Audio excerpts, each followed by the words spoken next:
ಜೊತೆಗಿರುವೆ ಹಕ್ಕಿನಿ ರೋಗಿಸಿ ಜೊತೆಗಿರುವೆ ಅರ್ಧನ ಜೊತೆಗಿರುವೆ ತಿರುಗಿಸಿ ಜೊತೆಗಿರುವೆ. ಯಾರಿಗಾದ್ರೂ ಹುಚ್ಚು ಬೇಕು, ಹೆಚ್ಚಾಗಬಾರ್ದು ಆಯ್ತಾ? ಹೆಚ್ಚಾಗಬಾರ್ದು ಹುಚ್ಚು. ಯಾರಿಗೆ ಹುಚ್ಚಾಗಿ? ಹುಚ್ಚು ನಿನ್ನ ಅಪ್ಪನಿಗೆ. ಹೌದು, ನನ್ನ ಅಪ್ಪನಿಗೆ ಹುಚ್ಚಾಗ್ತಕ್ಕಲ್ವ ನಿಮಗೆ ಕೊಟ್ಟದ್ದು ಮದುವೆ ಮಾಡಿ. ಅದು ಸರಿ ಇರ್ತೀನಿ ನಿಮಗೆ ಕೊಡ್ತಿದ್ರ ಅಷ್ಟೇ ಅಷ್ಟೇ. ಬೆಳೆಸುವಾಗ ಮಕ್ಕಳನ್ನು ಸರಿ ಬೆಳೆಸಬೇಕಿತ್ತು. ಅಮ್ಮದುಗ್ಗ ನಿಮ್ಮನ್ನು ನೋಡುವಾಗ ಗೊತ್ತಾಗುದಿಲ್ಲ ನಿಮ್ಮನ್ನು ಎಷ್ಟು ಬೆಳೆಸಿದ್ದಾರೆ ಅಂತ. ಹೌದು, ನಿನ್ನ ಅಪ್ಪನನ್ನು ಹೇಳಿದ್ದು. ನನ್ನ ಹೌದೌದು, ಎಲ್ಲ ನನ್ನಪ್ಪನೇ. ನಿಮ್ಗೆಲ್ಲ ಹೇಳಿದ್ರೆ ನನ್ನಪ್ಪ ಸಿಗ್ತಾರೆ. ಯಾವ್ದಕ್ಕೂ ನನ್ನಪ್ಪನಲ್ಲಿ ಹೇಳಿಕಾಗ್ತಾರೆ. ಏನು ನಿಮ್ಮಪ್ಪ ಏನು ಕಡಿಮೆಯಾ? ಅವರ ಜೀವನದ ಪರಮ ಶತ್ರು ಯಾರು ಅಂತ ಕೇಳಿದ್ರೆ ನಿನ್ನ ಅಪ್ಪ. ಯಾಕೆ ಕೇಳ್ತೀಯ? ನನ್ನ ಜೀವನದ ನಗುವನ್ನು ಕಸಿದುಕೊಂಡ ಪಾಪಿ. ನನ್ನ ಜೀವನದ ಪರಮಶತ್ರು ಯಾರು ಗೊತ್ತುಂಟಾ? ನಿಮ್ಮ ತಾಯಿ ಮುದುಕಿ. ಹೌದು, ಯಾಕೆ?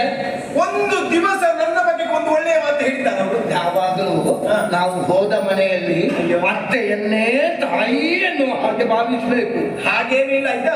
ತಾಯಿಯಿಂದ ಭಾವಿಸ್ಬೇಕಾದ್ರೆ ಅವರಿಗೂ ಮಗಳಂತ ನಮ್ಮ ಮೇಲೆ ಇರಬೇಕು. ಯಾರು ಹೇಳಿದ್ರು? ಪಾಪ ಅವರಿಗೆ ನನ್ನಲ್ಲಿ ಹೇಳ್ತಾರೆ, ಅವರು ಯಾವಾಗ್ಲೂ ಹೇಳ್ತಾರೆ. ಅಯ್ಯೋ, ಹೇಳುವಾಗ ಅದನ್ನು ನಂಬಿಕೊಳ್ಬೇಕು.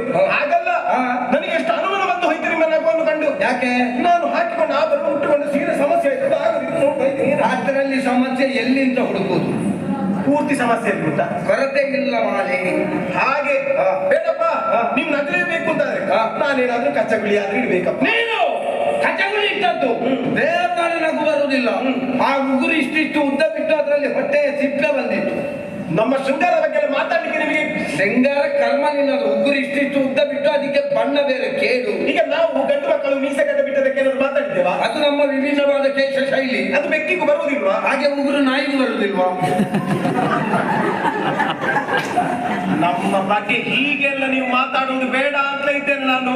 ನಮಗೆ ಕೃತಕ ಸಿಕ್ಕಿಸಿಕೊಳ್ಳಿಕ್ಕೆ ಅದೆಲ್ಲ ನಾನು ಯೋಚನೆ ಮಾಡುದು.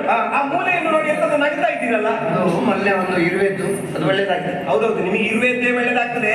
ಆ ಇರುವೆದ್ದು ಏನು ಅಂತ ಹೇಳಿ ಅಂತ ಹೇಳಿದ್ದೆ ನಾನು.